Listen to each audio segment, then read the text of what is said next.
Alright guys, in today's video we're going to talk about whether or not it's worth it for you to buy the Secret Lair Squishful Thinking, and I'm going to do it in less than 10 minutes, so stick with me. Let's get into the video, and I want to talk about this Secret Lair because it is definitely one of the better ones that comes out each year. The Extra Life Secret Lair. These are charity Secret Lairs that are designed to obviously help out the Seattle Children's Hospital, I believe it is, for this organization, so it's a good cause. Most of the proceeds go to that cause directly, and I generally like to spotlight these charity Secret Lairs because I often think they are, sort of a mutually beneficial thing for all parties involved.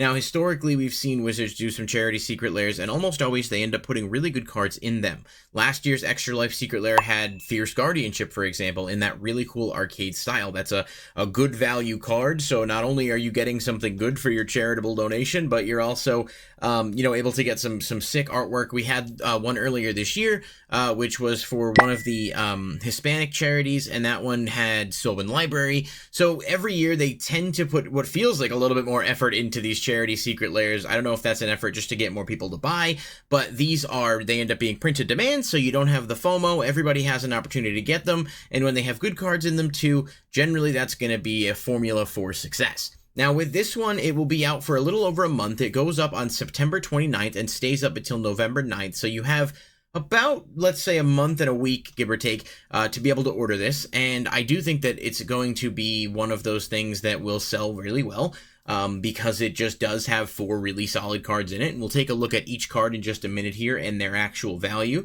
and whether or not the value adds up. But I do want to preface this that while I do the value analysis, this is going to charity, this is going to a good cause, so the value is not anywhere near as important as it would be in like a standard Secret Lair. It's just a bit of a plus when it is good, because for Wizards it doesn't cost them anything extra to put some good stuff in here, and for you, the consumer, it's a little bit, easier to, want to spend the money on the Secret Lair knowing that you are going charity, and also that you are getting some decent cards in return if you care about that sort of thing. So, let's look at the Secret Lair itself, starting us off with Academy Manufactor. Now, this is a very good card that sees a ton of play in Commander. It is really popular in so many different token strategies just because of how generically useful it is across the board.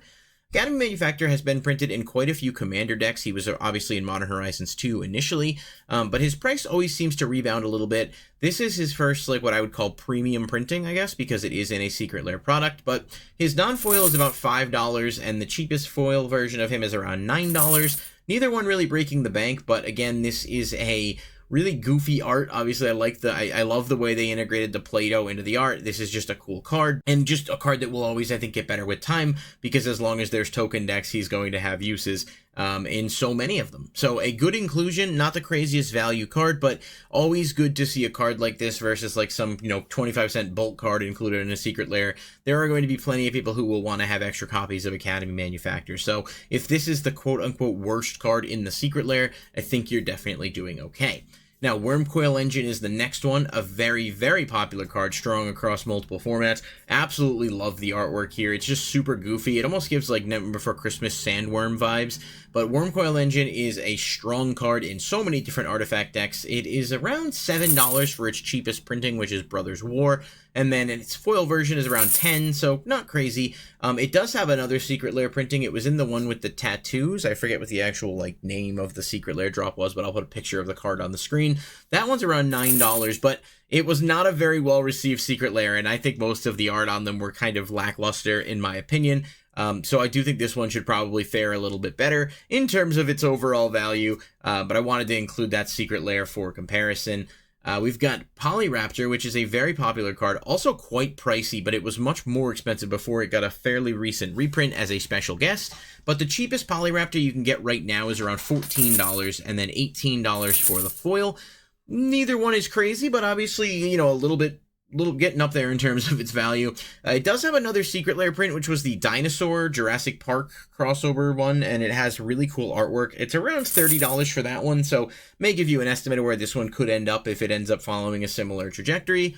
It's a good card. It's really good for dinosaurs, obviously. Also part of a bunch of infinite loops, if you can make use of that. So it's a good inclusion, and kind of anytime you're getting that level of value, it's solid to be able to have. And finally, we've got Greensleeves Morrow Sorcerer, which I actually did not realize was like a $15 card before I started making this video. Not a ton of prints for that card either. The foil version's around 20, so we're looking at a fairly, you know, it's a good value reprint, right, for a card that is definitely strong. I think it's kind of nice because you have a couple of cards in that $15 range and then a couple in that, you know, $7 to $10 range, if you want to call it that. So you kind of level out to a nice return on your investment, like I said, while also supporting a good cause. So I think all four of these reprint choices are good. We don't know what the bonus card will be or if there will be one, but I would assume that there will. And it would be kind of cool if it was another good card just in this awesome art style in general. But that being said, doing a little bit of math, let's just take a look here and see how we shape up for the non-foil. So we're looking at a total value of about $41 in cards for the non-foil versions of them at their cheapest. And then for the foil versions, we're looking at about $57 in value, give or take, doing a little bit of quick math live. So $57 for the foil's not bad. The values on these are going to be $39.99 for non-foil and $49.99 for the rainbow foil. $10 more than your average secret lair, but again, these are for charity, and that has been very common with the charity secret lairs. They do end up being $10 more. I'm okay with this because, like I said, it is going to help out the Extra Life Foundation, and I don't necessarily think your value is bad on either one if you're looking at it objectively. I mean, you're paying $40 for about $40 worth of cards, and technically $50 for about $57 worth of cards, so it is technically plus value on both, which is nice to see. But at the end of the day, it's obviously, you know, up to you whether or not you like the art, whether or not you want to support the cause, whether or not you want to buy the secret lair at all. I mean, some people may just not have the budget for it, and that's okay too. But it is just a really cool option. I do think it's possible we could get a couple of tokens as bonus cards because of the, you know, fact that all of these make tokens, and so you could have, you know, tokens. Someone said maybe you get like a Play-Doh. You can make tokens with Play-Doh, which is obviously cool, although it might smell up the cards a little bit. I'm not 100% sure on that one. I gotta give this a recommendation. I mean, I was pretty inclined to recommend it regardless, but the value that is there as well. I do think it's kind of funny, though, with this, that Wizards has shown time and time again that they can make really good secret lairs that are a good balance of value for the player and, like, good business for them.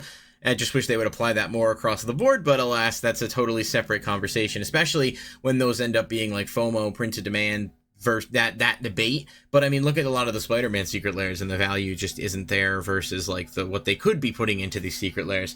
I digress. It's for a good cause. Definitely check out the Extra Life Foundation as a whole. I will put a link in the description below to the Extra Life shop that Ultra Pro has, where it will help the cause. They have a t-shirt and playmat, I think. So there's plenty of, you know, good stuff, even if you don't like the lairs and do want to support the cause a different way. And I'm sure some of this will be on Arena as well. So, you know, maybe you support it that way if you play digitally. Let me know what you guys think of this secret lair in the comment section down below. As always, be sure to like and subscribe, and I'll catch you in the next video.